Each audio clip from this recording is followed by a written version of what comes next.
Hi, everybody. It's Heather Rebecca Wilson, and I'm the host of the Glamorous Global Entrepreneur. And I'm really excited to announce that today our special guest is wealth and success coach, Joanna Turner, and she's also a dear friend of mine. Hi, Joanna. Yay! I'm so excited to be here. Thank you. I'm so excited to have you here. How are you doing? I'm really, really well, actually, and I'm looking forward to seeing you in about a week. I Can't believe it. I know. We have a meetup, don't we? Don't we have something going on? Yes. We can talk about that later. Well, so anyway, you're a wealth and success coach, and you're also very glamorous, and you're a digital nomad. So we have lots to talk about tonight. Yes, so I thought that we would start with, just your story. Like, how did you become a glamorous global entrepreneur? How did you become a coach? So yeah, we'd love to hear it. Thank you. So, and it's not always glamorous. Yes, of course. So sometimes it feels a bit more glamorous than other times. But so my story is, my background is I'm a chartered accountant. I did that for over 13 years. Mm-hmm. And it was a job that I didn't love. And it was really making me really quite sick, and I was ignoring it. So I think, I actually met Oprah, but one of the things she said was, the universe speaks to us in whispers, and if we're not listening to them, we get sent, like we run into a brick wall. And that's pretty much what happened to me. So I was in a corporate job, burnt out, adrenal fatigue, my hair had been falling out a couple of times, and I was having anxiety attacks and crying at work a couple of times. Oh my goodness.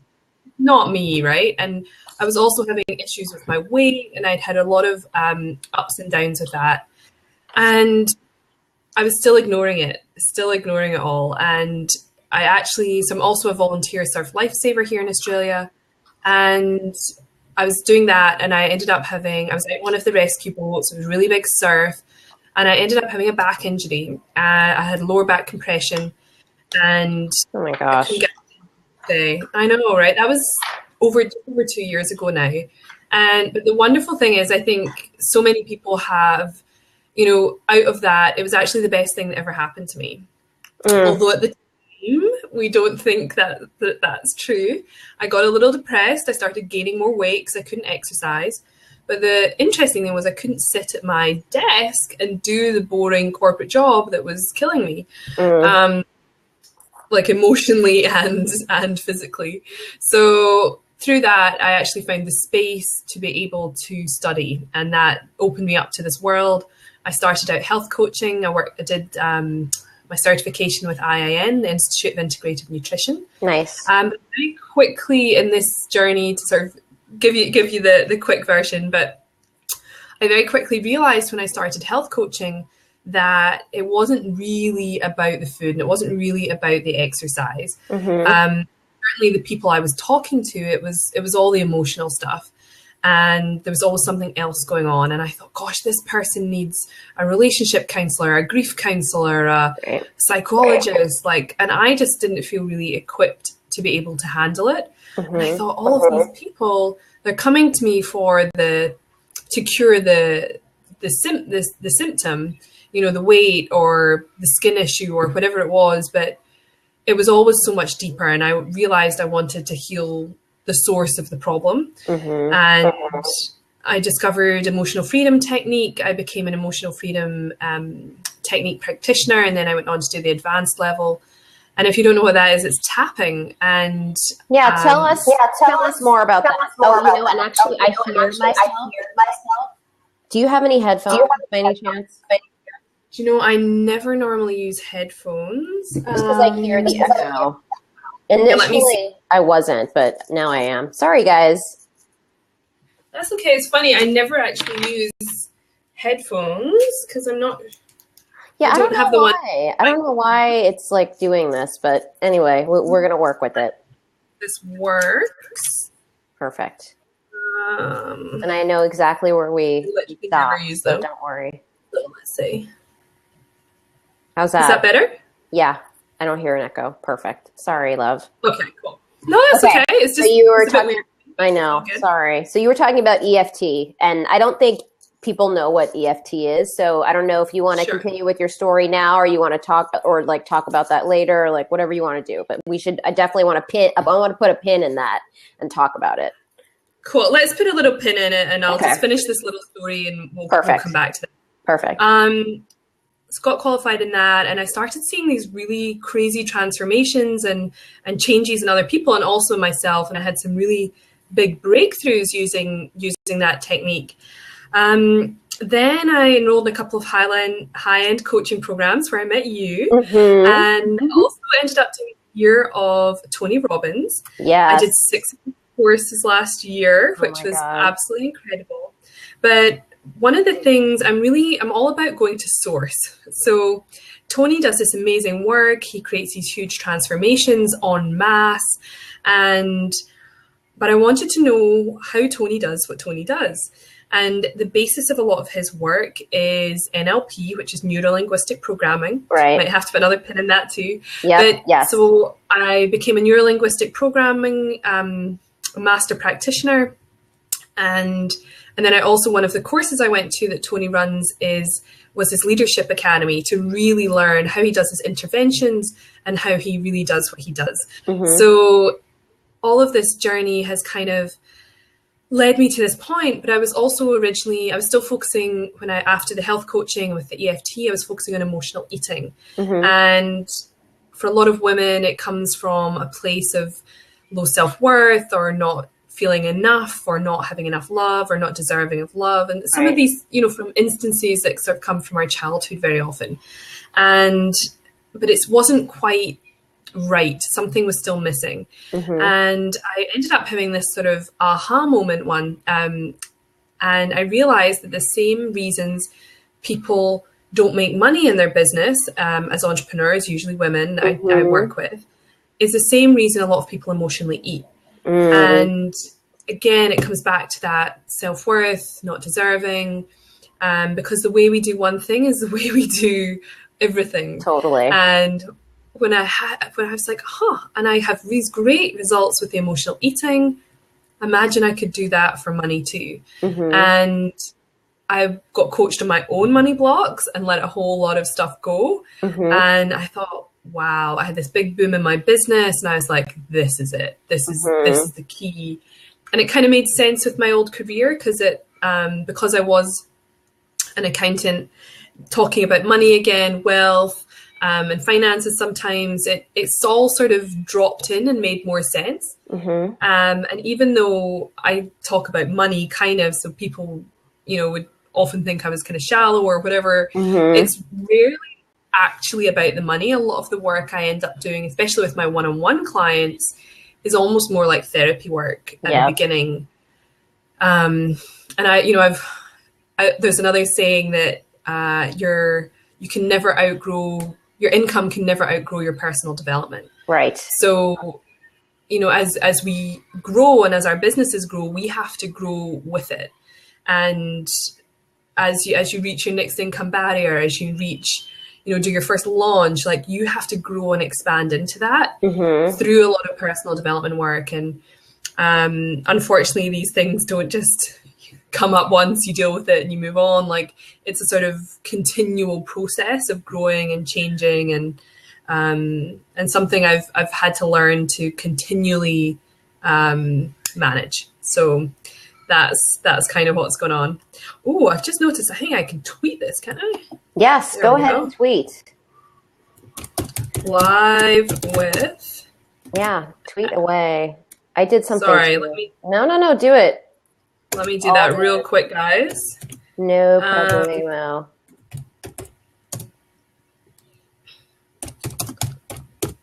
Right, and you can see also we have this like chat box on the side too, so we'll put in there cool. Any links. So in there. Awesome! I just tweeted it, so that should work. Brilliant. Cool. All right. Well, so yeah, that's it in a nutshell. So now I work mainly with female entrepreneurs, shifting money blocks and building their businesses. I love it. And you've had quite a year. Where have you traveled to? this year? Tell us. Wow. All over the place. Awesome. And I think that's one of these things is, again, I had no idea that it was even available to me. And I don't know if you had that same experience. Did you notice that, like, it wasn't until you start surrounding yourself with these other women that are traveling globally and are doing these crazy things, and you're like, could I do that too? So for me, you know, I signed up for that program that we were both on, and I was like, well, I'll just do the work, but I'm not going to make the live events because that's for other people. That's not for me. That's not something I do. And I really hadn't allowed myself or given myself the permission to just go and do it, book those flights, and make the events. So when I did that, in the last sort of 18 months, I went to Fiji to do Tony Robbins' Life and Wealth Mastery. Oh my That was gosh. my first international business trip. Then where did I go after that? Then I was in Paris and then Scotland for nearly a month. Then I came back to Australia. Then I went to LA and San Diego for a month, which was incredible. Yeah, and I was like, because I'd booked the original trip at the beginning of the month, and then I was like, there's no reason I can't extend my stay. And it turned out there was a Tony Robbins course in San Diego at the end of the month, and I was like, again, it was like, I'm the only one that can say no to this or allow myself to do this. And so I was like, well, if I just stay in LA for a couple of weeks, I can do both courses. So, but I had to give myself permission and realize it was possible in the first place. So that was incredible. I stayed in LA for a whole month and then went down to San Diego. Then I came back to Australia again. Then I packed up my entire house in 3 weeks. Oh my God. Sold stuff or put stuff in storage. And I came and met you in Florence. And I ended up spending a month in Florence and then in Rome and then back to Florence. It was just the most magical month in Italy. And then I came back to Australia again. My air miles, by the way, I am racking those up. Yeah, get them, girl. That's awesome. And tomorrow I hop on a flight to come to Miami. I'm meeting you in a week, but I'm going to Turks and Caicos first. Nice. I have some friends over there. I can't wait. It's going to be so stunning. I'm having a photo shoot there. Yes. And then come back to Miami, go to a wedding, another of our biz besties' wedding, Erica Sheffer. And then heading up to my New York for a big event. And yeah, super excited. So, and I'm hosting live meetups in Miami and New York. So it's really exciting. It's a pretty cool way to end your launch with 3 weeks traveling the States. So I don't know of anyone else that would really be that crazy, but I'm doing it anyway. I love it. Is there any chance you're going to be in LA in March? I'm not going to be, I'm not sure about that one. Okay. That's on hold. That decision is on hold at the moment. But I am going to be in LA July and August this year. Okay, perfect. So well, I plan on being. I loved it so much. And I know, I'm so excited that you're going to be there too. I know. I'm moving next week. It's crazy. Okay. All right. I have more questions for you because you're so fabulous and interesting. So I want to go back to this topic of EFT, emotional freedom technique. Can you talk to us about it? Like introduce us to it. What's it all about? How does it work? Yeah.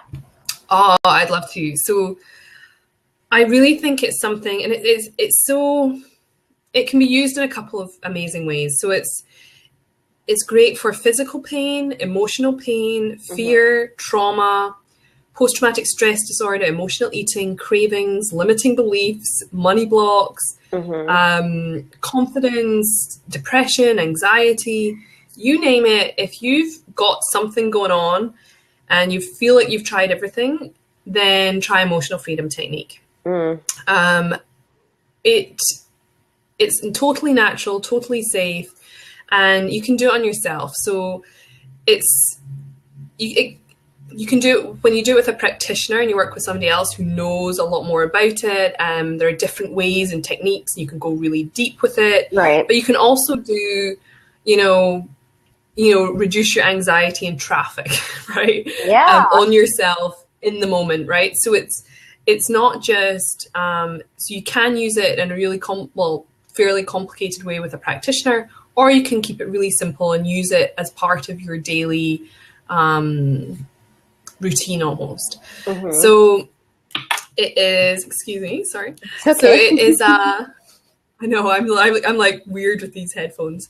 It is, so it's like it's an energy process, I guess. Mm-hmm. Our body is covered in meridian lines, and they run from the tips of our fingers all the way up our arms, down our legs. They cross over on the top of your head. Right. And along these meridian lines runs our energy, or our chi. Mm-hmm. And when we have a trauma or a belief or something negative happens to us, often in childhood, usually before we're 7 years old, right, it actually creates a block in that energy.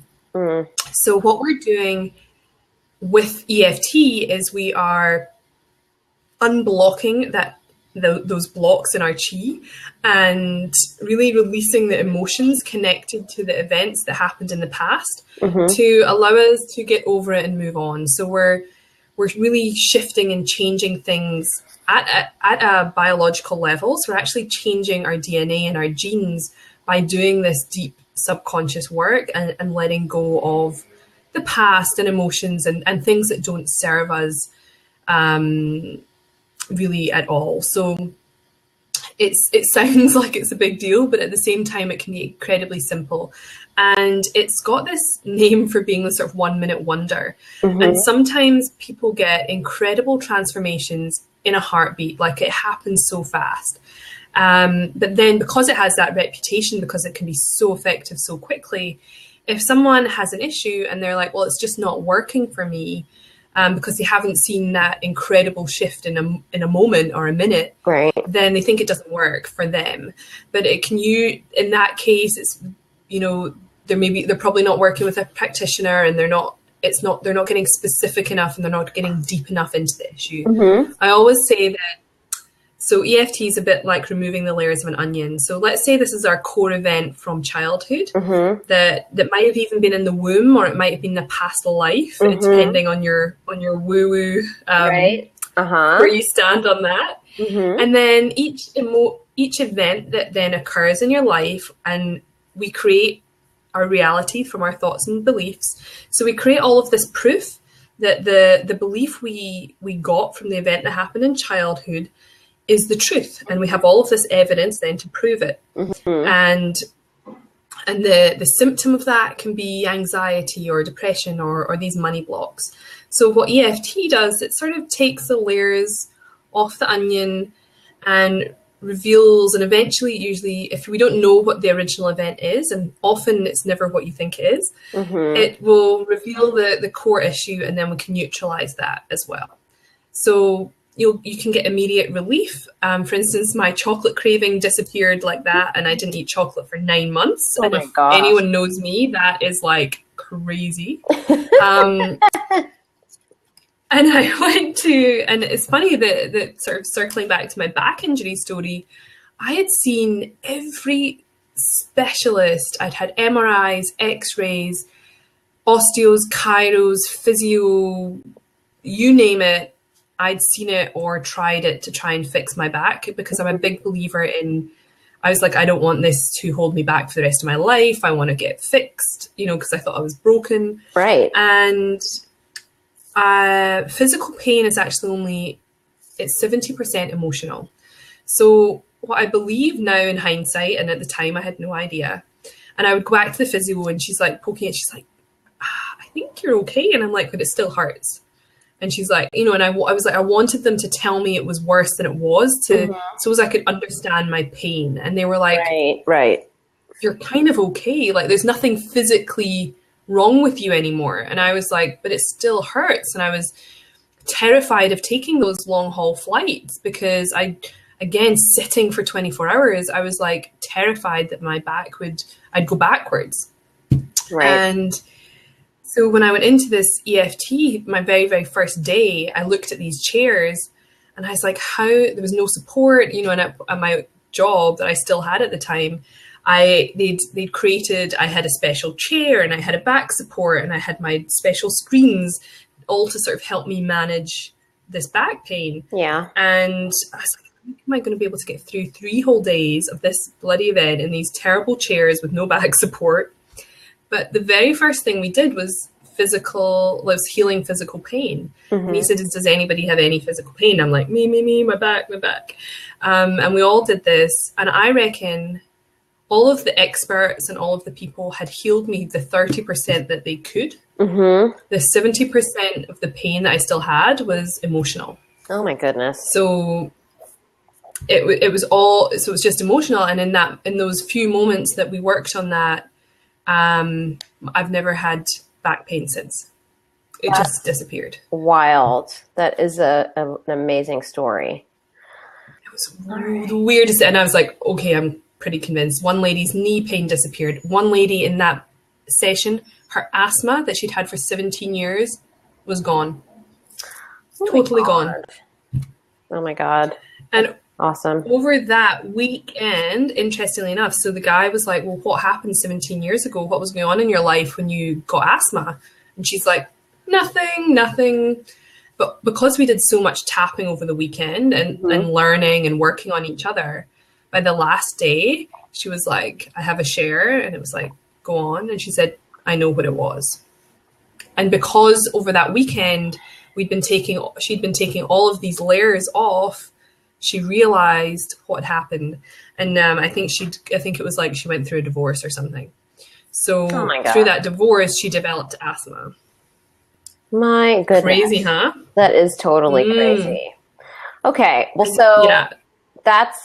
I'm so fascinated with EFT, and I get acupuncture regularly. I don't know if you get acupuncture at all, but it's very much related in the sense that it works with the energy meridians of the body, and I'm like addicted. Well, they call tapping, it's actually emotional acupuncture, or that's what I call it. Because we're literally tapping on the acupressure points. Yep. But so often with acupuncture, you'll get the needles, which are amazing. I love doing that. And I love it for physical pain as well. But you aren't necessarily, depending on the practitioner, necessarily focusing on the specific issue while you're getting the acupuncture. Do you know what I mean? Yeah. So that's, I guess, where EFT is a little bit different, because you're being guided sometimes, if you're working with a practitioner, guided through the process and focusing specifically on the pain. Like if you went into an acupuncture session with a specific intention or pain that you wanted to work on, it would probably be even more effective, which is pretty cool. That's really cool. Well, so I know that you're a practitioner of NLP, or you've studied NLP, right? I'm now a master practitioner. Yeah. Okay. Well, so tell us about that, because my energy healer, who you've also worked with, Satish, does NLP work. Okay. We can talk about that later, but tell us what is NLP? What does it do? Why do you love it? Okay. Yeah. I want to hear all about that. Yeah. And another thing, and I now use a combo of NLP and EFT in my coaching, because I think they're both amazing, but they both, I think a combo is even more powerful. So that's kind of what I do. NLP it's called neuro-linguistic programming. So it really is changing your mind again at a subconscious level, being able to shift things at a deep subconscious level. But it's also about communication, the way we speak, understanding each other better, body language, eye patterns, speech patterns, hypnotherapy. There are so many different facets to NLP that even as a master practitioner, I still want to learn more. It's so powerful, and when you see it done at that master level and beyond, it's really quite incredible to watch somebody who understands people so well. It's about understanding how others see the world and view the world, and they're from seeing things from their frame of reference and understanding their reactions and how they're dealing with things, or how so it really gets you to understand people better. You can, and not only, so it sort of works in a way that you can work, it's great for therapy, but it's also great for coaching, for goal setting, for letting go of anything that's holding you back from reaching your goal. Nice. And also planting that goal in your subconscious, and sort of making it, it's like, well, that's it, it's going to happen, right? So it's kind of working out where you want to be, where you're at, and then letting go of anything that's holding you back, and then instilling new skills and tools to empower you to reach that final goal. So that's what I really love about it, because some counseling, and not wanting to bash anyone's way of dealing with things, but a lot of sort of traditional therapy coaching looks back, and it taught, it sort of opens old wounds, but it doesn't always heal the open wounds. I think it's a lot about like whipping the Band-Aid off, but not necessarily fixing it as such. Not that anyone's broken. Right. And then it kind of, and it doesn't really empower you necessarily to move forward. And a lot of people will say they went to a therapist and they feel worse. So it's like, well, you've got real bad daddy issues or whatever, right? Or that thing, and they uncover the why. They don't necessarily neutralize it, and then they don't always equip you to move forward. Right. And then there's another style of coaching is like, well, just do it, right? Just effing do it, right? But that also, at the end of the day, when that person isn't in your face, like, do it, going forward, you haven't really fixed anything either. You haven't really healed anything. And when that person's yelling, you go back to the way you are. Yeah. So what's really cool about NLP is we go back, we figure out what the problem was, we neutralize it, and then we empower you with new skills and tools and build your confidence and build your energy. And it can even be used to heal your body. It can be healed.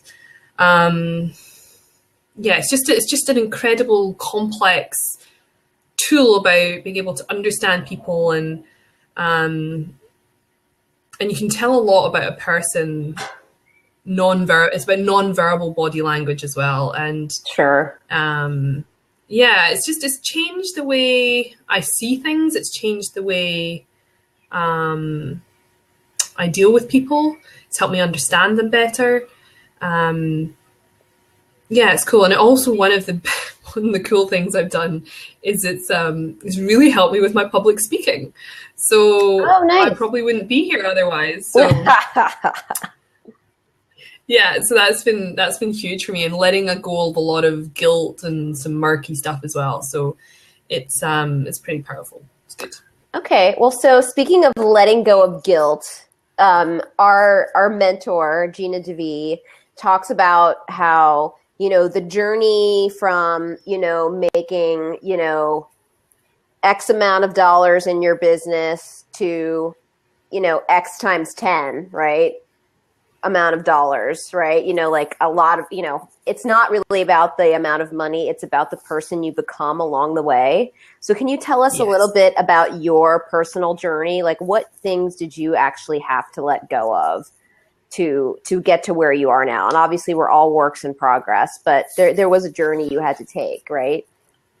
Oh yeah. Ooh, that's a deep one. And I'm all about sharing. Let me see. Well, for a start, I think when you start, I knew I might have some issues. So I've always had weight issues and been single, right? Mm-hmm. But I basically thought that I had a slow metabolism and that all men were, just not good enough, or I hadn't met the right one, right? I had taken very little responsibility for my life, and for my weight. Like, I'd go through bouts of intense exercise or trying every diet out there, but I'd never really looked any deeper. And they always say that starting your own business, and you know this, is the biggest lesson in personal development you will ever take. Totally. So I have uncovered these insecurities, this stuff that I didn't even know I had. Wow. I'm like, what? I have to, one, learn to be an awesome coach. Two, figure out social media, blogging, websites, marketing, put myself out there, Periscope, Blab, have photo shoots, do video series, co-author books. I'm like, I just want to help people.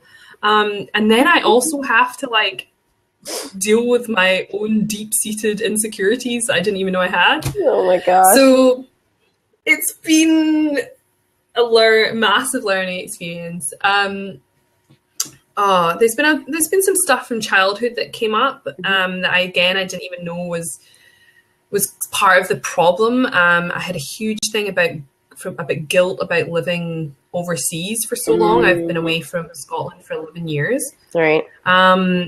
Recently, even in the last month, some stuff came up about, hopefully my dad's not watching, but he forced me into being an accountant, really against my will.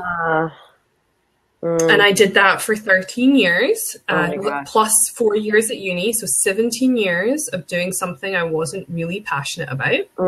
And it turns out I had some anger that I hadn't dealt with.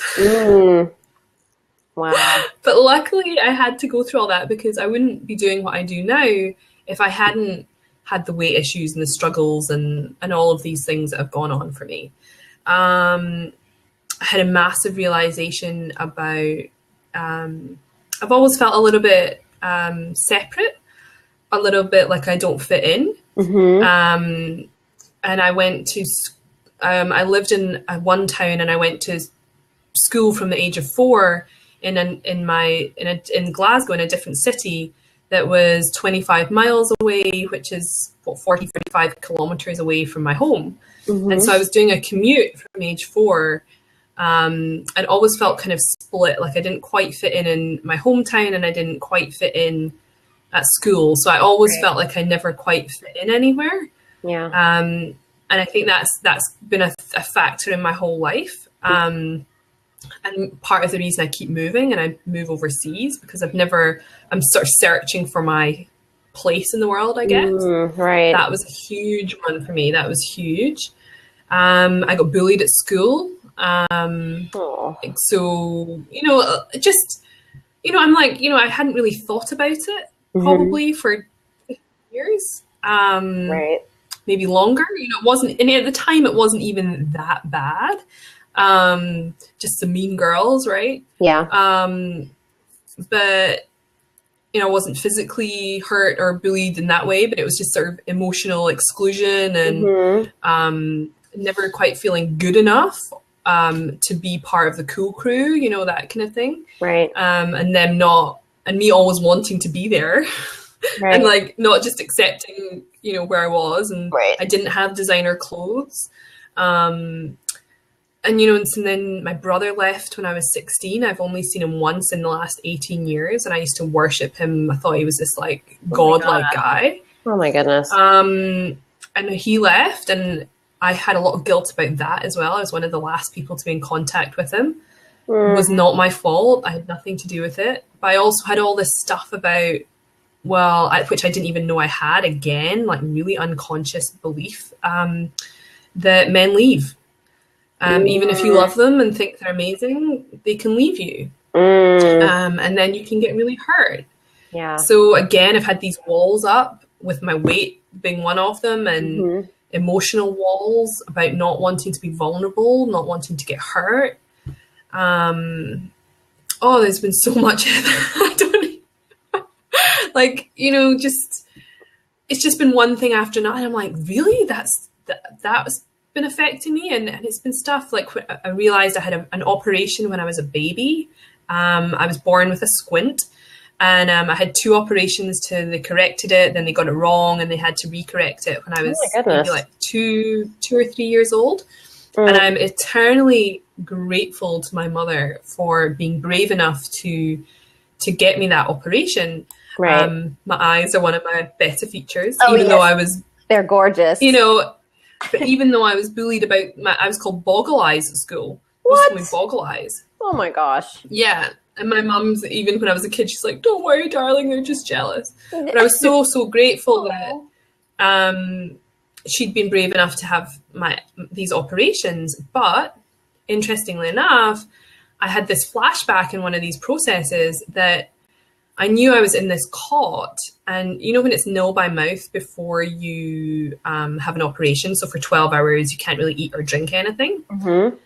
And I was like traumatized, right? And I was like screaming and yelling. And my mum tells this story as well, that I was like, I'm thirsty, I'm hungry, just give me a drink. Help me, mum, right? And she's in the room and I'm like chucking my teddy across the room and God. being like, feed me. And part of me thinks that in that moment, this little girl, one, probably felt unloved and abandoned by her mother. Yep. And two, made a decision that she'd never be hungry or thirsty again. And you've even seen me on this thing, like I'm drinking water. I constantly have a source of water next to me. Yep. And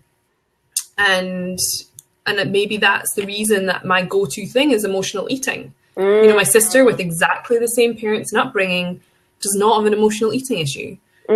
She's super fit personal trainer. So, that came up. I'm like, where did that come from? I had nearly drowned twice as a child. Oh my gosh. But nothing. I had a happy childhood. I was loved and I was cared for, and I was not, I didn't have there was no abuse, it was all just, I had a great, happy childhood, but there were still events that happened because I was young enough that have given me different values and beliefs that have caused me to have difficulty during my life. My parents didn't do anything wrong. They were only ever trying to do their best. Of course. And it's been an interesting process because I don't want to, it's not about blaming and it's not about any of that stuff, but it's like, those incidents made me who I am. Right. And not all of it has been particularly useful, if you know what I mean, right? Yeah.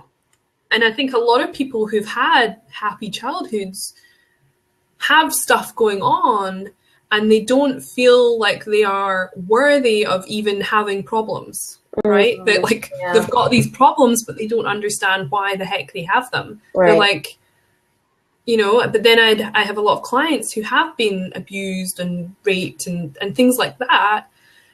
And, they have, if I feel like, I'm like, well, she has a genuine reason for feeling unworthy or not, right. Whatever that is. And then you almost discount the stuff that happened to you, but it was your thing in that moment. And, I'm very lucky that nothing bad's in these other situations. So yeah. Does that explain it a little bit? Yeah. So there's been a lot. Oh my God. Thank you for sharing all of that. I mean, that takes so much courage, and you're modeling for everybody, your clients, potential clients, this like serious vulnerability. So I love you for that. Thank you for doing that. And I think that a lot of us discount the things that have happened to us and or we think we've dealt with them. Right. The number of people that tell me, oh, well, this happened and this happened, but I've dealt with it. Mm-hmm. And I'm like, are you sure? So do you have, are you making the money you want? Do you have the relationship you want? Do you have the body you want? Right. Have you really let that stuff go? And they're like, well, I've dealt with it. And it's like, well, how did you deal with it? And I had one client who came to me, and she'd had counseling and therapy for most of the last 15 years, but she was still a wreck, for want of a better word, like beautiful. And, the work we did, she's really like finally let some of that stuff go. And it was just so powerful. And she's one of, like, I feel like she's one of my, I could tear up talking about her because, we went through so much, and I wish I could help her more. She's not currently a client, but, yeah. So even though you think you might have dealt with it, if your life isn't quite looking the way you want it to be or you think it could be, then you might not have completely let go of all of it. It's a process, right? And I'm going to see my energy healer tonight. Nice. So, you know, Awesome. it's, who knows what the heck's going to come up today, right? Like, Yeah. Yeah. Well, I think it's beautiful. And I think like the more people can take responsibility for their own energy, the better their life is going to be, for sure. You know, so that's all the stuff that we're talking about, right? The EFT, the NLP, the energy healing, the acupuncture. It's like, yeah, be responsible for the energy you bring to a situation, right? Be responsible for your triggers, all these things. I think it's really important to model. I couldn't agree more. Like, but also I want anyone, when they're listening, is that it's not as bad as you think it's going to be, right? It's not going back, it's not reliving it, it's not wallowing in all this stuff. It's going, having a look at it, dealing with it, neutralizing it, and then moving the heck on. Because it's so much more painful to carry it with you for the next however many years, and not, instead of going there in a session or over a couple of sessions or, something like that, and just dealing with it finally and being like, all right, now I can move on. I think that's an excellent point. So much. Yeah. Really good point. Yeah. And it really had, it's even through the most traumatic things I've worked through with clients, and that's definitely not something I necessarily promote that I do.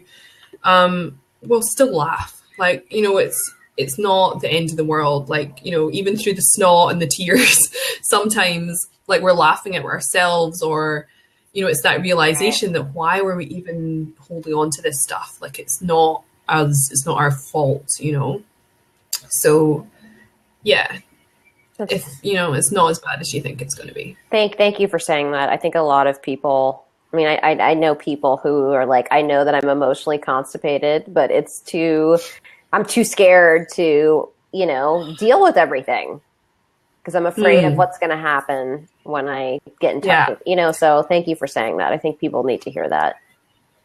And I know that you've been really responsible in that area too, right? And you've had this big journey, and I love that we've been able to connect over that too. So I know. Yeah, you walk your talk too, right? I love it. Oh, thank you, Jojo. All right, well, so we're getting towards the end of our interview. Before I start talking to you about your current projects, I want to find out if you have like 5 books that you love, like in your reference library when it comes to personal development. Are there like 5 books or 3 books that those are your go-to books that you seem to recommend to people over and over again? I would love to know what they are. Absolutely. So I'm a big reader. I listen to a lot of stuff. So if I'm not reading, I'm listening to audiobooks and podcasts, and constantly immersing myself in this world. So I think it's really, really important. A couple of books our mentor recommended to us at the beginning, because when I started again and on this journey, and you said it was about who you become, I had no idea about this stuff. Like, I was oblivious, right? I just wanted to, I don't know, grow my business or whatever. Like, I didn't even know. So when our mentor introduced me to wealth consciousness, I was like, oh, I have a money story? Holy shit. I mean, I was an accountant. I'm like, I understand money. I get money. Right. It's debits and credits. It's, so wealth consciousness is a whole nother world. And that's something it's what I teach, and it's what I do really primarily. So I've thrown myself into that 110%. So some of those books that I love, they're classics. Think and Grow Rich, Napoleon Hill. It's a classic. I think it was published in 1937. Yeah. So the wording is kind of old, and the first chapter is a little bit clunky. But once you can get past that and you get into it, the magic and the wisdom in that book is just incredible. Very thankful to Gina for literally forcing us to read it within the first couple of weeks of our training with her. Another book she recommended was The Science of Getting Rich. And again, it's just incredible. A book that I discovered, Leveraging the Universe by Mike Dooley is an absolute, another classic, but I get Mike's notes from the universe, his little tuts every day, and I love those. Oh, I need to do that. I need to subscribe to his list. Yeah, sign up to him. It's just a little daily. He's not trying to sell you anything, really. It's just a little reminder of how incredible you are or the universe is. So I also love him because he used to be a chartered accountant like I was. Oh, okay, so cool. Yeah, that's part of his story. So he used to work for PricewaterhouseCoopers. I used to work for KPMG. So both come from that sort of Big Four background. And yeah, seen the light, I guess. Gone woo-woo, right? Oh my gosh. I love that one. There's a book called The Big Leap by Gay Hendricks. I haven't read that yet. And yeah, it's really interesting. It talks a lot about your upper limit. Yeah, really interesting. It's almost like it talks about we have a maximum amount of happiness or good stuff that we allow into our lives. And then when we've sort of reached that, we start to sabotage ourselves. Oh my God. And I talk about in my work, it's like you get that injury or a cold or you lose your voice when you're about to have a speaking gig, right? Like these things, it's like it's a way of taking you out of the game. And I talk about my work, financial comfort zones. And when we get out of our financial comfort zone, we sabotage ourselves. Right. And it's a kind of similar theory on that, I guess. Love that. Fifth one, The Alchemist by Paulo Coelho. Yeah, I love that book. Another classic. It's a really quick little read. And it's one of those ones, I read it like maybe 10 years ago. And I was like, this is cool. I love Marianne Williamson's The Law of Divine Compensation. It's a beautiful book. Yes, fabulous. Any of her work, A Return to Love. Like she also does a course in weight loss. I'm like, I got about 3 chapters in, bawled my eyes out and haven't opened it since. Oh my God. I was like, I don't know if I'm ready for this. So many. There was another book I read really recently, or audio read it, called, let me find it on here, Pitch Anything by Oren Klaff. It was really, really good. I'm actually downloading about 5 more books right now. All right, I'm writing this down because I haven't heard of that. Yeah. It's just an interesting way of like selling, especially because I don't have a background in sales, and I actually think anyone who gets into our industry, if they have a background in like graphic design, marketing, or sales, they're like, oh my God, they're like a step ahead, right? But for an accountant who used to hide and not even call her clients, I just email them. Sales was a bit of a challenge, and I'm like, oh my gosh, there's a whole thing with this sales nonsense. And again, it comes back to that self-worth. Should I sell? I don't want to sell. I don't want to charge, So selling has been another thing I've had to learn. And selling myself and being confident enough to say I'm good and I can help you, right? Like that's even been a journey. It's all a journey, Heather. It's all a journey. No, it totally is. And I really want to honor you and acknowledge you for, again, being so vulnerable in this interview and sharing so much. I just think it's very inspiring. And I think you're a role model and just an awesome person. So thank you so much.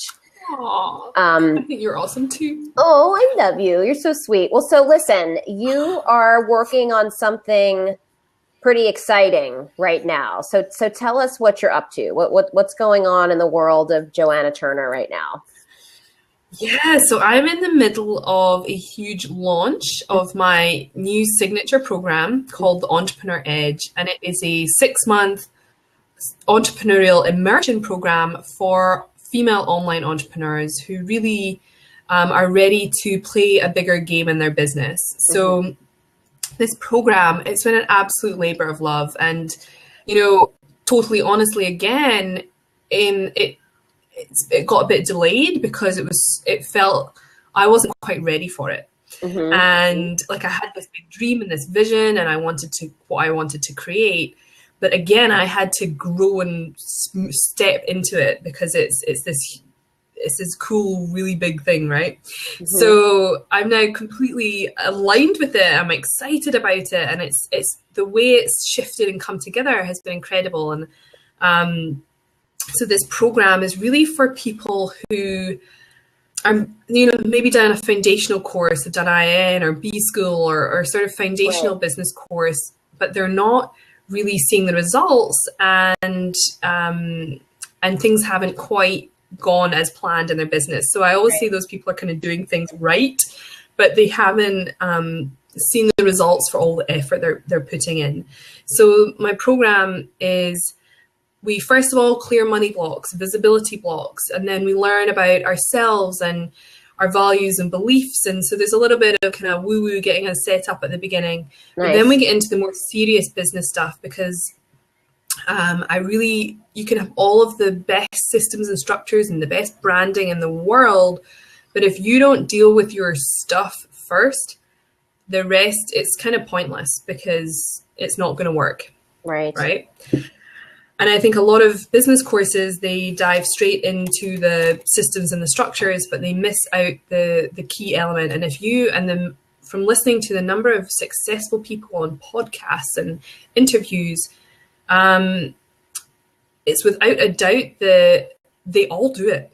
They all deal with this stuff. They don't always promote that that's what they do, but they do. Like even James Wedmore, the video guy.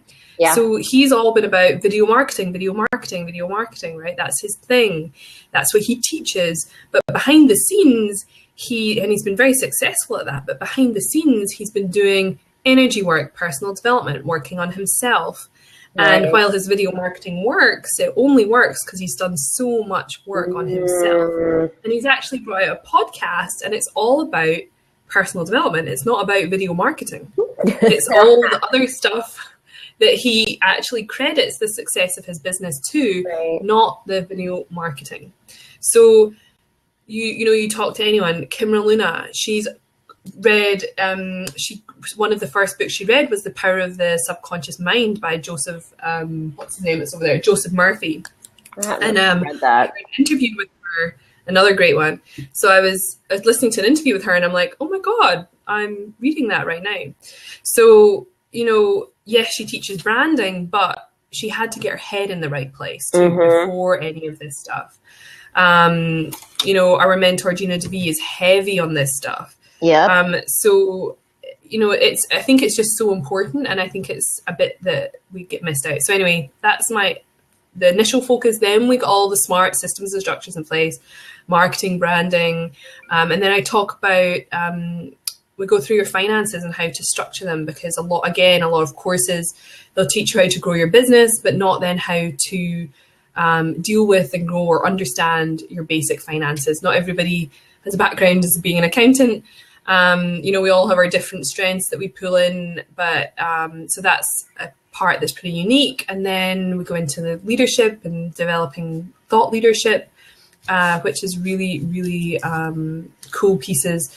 And by that point in the program, their confidence is going to be up, their businesses will be really booming. And so it's a kind of nice lead in to be able to really take people to the next level and to help them develop those leadership skills within them, and building their teams and things like that. So it's really well rounded. I have 12 incredible experts coming in. Nice. I know, seriously, I was blown away that these people have even agreed to do it. They're just phenomenal. I have 2 number 1 best-selling authors. Oh my God, have a man that the Huffington Post called the world's most influential online marketing guru, Robert Curry. He's an absolute, he's the one man that I have representing. I have incredible photographer Wendy Yalom. She has worked with our mentor Gina, Gabby Bernstein, Crazy Sexy Chris. This woman knows her stuff. Who else do I have? I have Outsourcing Experts. I have a lady that's even coming in to teach us how to do a TED Talk, because by the end of this program, that's where I want the people on this program to be headed, towards that space of really being somebody in this marketplace and really stepping up into that place where they would even consider a TED Talk. So I have Laura coming in, Laura Huxley, and I have Mel Farr, sales guru, and a friend of ours coming in. Wonderful. I have Lauren Joyce as our femininity expert. Perfect. I have a spirituality coach. Oh my goodness, I have so all sorts of really cool people. I have Kylie Slavic coming in to teach us about storytelling and branding, and nice.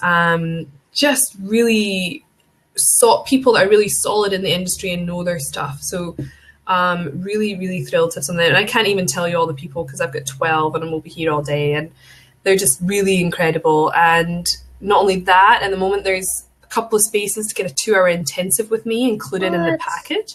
That's awesome. Which is really cool. That's normally a couple of $1,000s in itself. Yeah. Because of the crazy results people get after the intensives.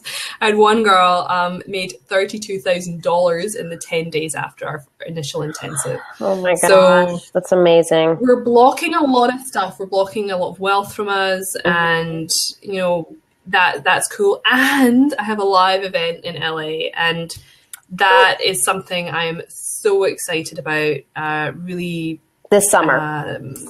This summer, sort of July, August time.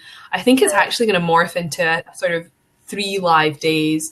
With a mastermind in there as well. So it's a pretty cool. But also, when you asked me about who I had become, 18 months ago, a couple of years ago, that wouldn't have even hit my radar as like an idea. Right. I think when we expand like our awareness, and the people even we know who are out there rocking it, and you're like, wow, she is just a normal person having that success or doing that, and to know that it's available for you too, right? And or that I could too. And I'm like, oh, I could guest host that too.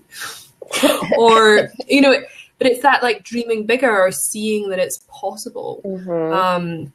So for me, that's been part of my growth, is going, I could do that. There's nothing stopping me, right? Like, only I could stop me from doing that. If I'd had the idea, I could have been like, oh, really? But it's something that I'm excited about, and everyone on the program's excited about, and we're already talking about one girl. She's like, I'm manifesting business class tickets for my whole family, and we're going to meet you in LA. And I'm like, fantastic.